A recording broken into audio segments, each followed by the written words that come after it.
Our knee brace bracket is installed into a slot cut into the wooden knee brace.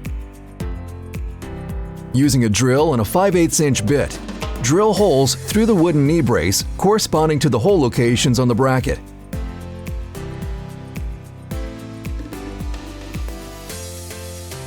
Insert the included 5/8 inch carriage bolts in each hole. Install the supplied flat washers, lock washers, and nuts on each bolt, and then tighten securely using a wrench.